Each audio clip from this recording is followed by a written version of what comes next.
വെളിപ്പാട് പുസ്തകം 20:15 ജീവപുസ്തകത്തിൽ പേരെഴുതി കാണാത്ത ഏവനെയും തീപ്പൊയ്കയിൽ തള്ളിയിടും. ഭൂമിയിൽ ജനിച്ച മനുഷ്യന് ഒരു മരണമുണ്ട്. എന്നാൽ മരണമല്ല അവൻ്റെ അവസാനം. ഓരോ മനുഷ്യനും ജീവിച്ചിരിക്കുമ്പോൾ ചെയ്തതിന് തക്കവണ്ണം പ്രതിഫലം പ്രാപിക്കാൻ ദൈവത്തിൻ്റെ അന്ത്യന്യായവിധിയുടെ മഹാവെള്ളസിംഹാസനം മുമ്പാകെ നിൽക്കുമെന്ന് ഈ ഭാഗത്ത് വ്യക്തമാക്കിയിരിക്കുന്നു. അവിടെ പുസ്തകങ്ങൾ തുറന്നാണ് ഈ വിധി പ്രസ്താവന നടത്തുന്നത്. പുസ്തകങ്ങളിൽ എഴുതിയിരുന്നതിനൊത്തവണ്ണമാണ് വിധി. ഏതൊക്കെ പുസ്തകങ്ങളാകും അന്ന് സിംഹാസന മുമ്പിൽ തുറക്കുന്നത്? പൗലോസ് അപ്പോസ്തലൻ റോമർ 2:16 പറയുന്നു, തൻ്റെ സുവിശേഷ പ്രകാരം ദൈവം ന്യായം വിധിക്കുന്ന നാളിൽ എന്ന്.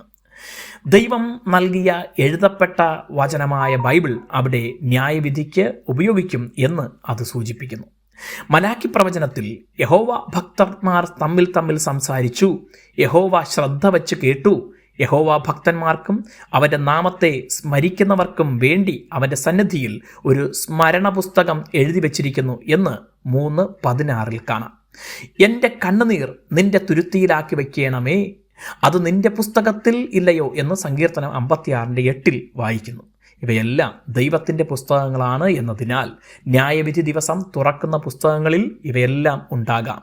എന്നാൽ അവസാന വിധി കൽപ്പിക്കുന്നത് ഈ പുസ്തകങ്ങളെല്ലാം മാനദണ്ഡമാക്കി ജീവപുസ്തകത്തിൽ പേര് എഴുതിയിട്ടുണ്ടോ എന്ന് നോക്കിയാണ്.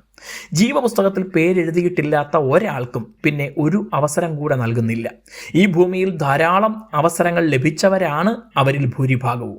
സുവിശേഷം അറിയാതെ മൺമറഞ്ഞവരും അക്കൂട്ടത്തിൽ ഉണ്ടാകും. ന്യായപ്രമാണം ലഭിച്ചിട്ടില്ലാത്തവർക്ക് മനസ്സാക്ഷിയുടെ അടിസ്ഥാനത്തിൽ വിധി നേരിടുമെന്ന് റോമാലേഖനത്തിൽ പൗലോസ് പറഞ്ഞിട്ടുള്ളതിനാൽ ഒരുപക്ഷെ ക്രിസ്തുവിനെ അറിഞ്ഞിട്ടില്ലാത്തവർക്ക് അവരുടെ മനസ്സാക്ഷി എന്ന പുസ്തകത്തിലെ പ്രമാണമനുസരിച്ചാകാം വിധി. എന്നാൽ ജീവപുസ്തകത്തിൽ പേരുള്ളവർ നിത്യത മുഴുവൻ ദൈവത്തോടൊത്തു വസിക്കും. God bless you.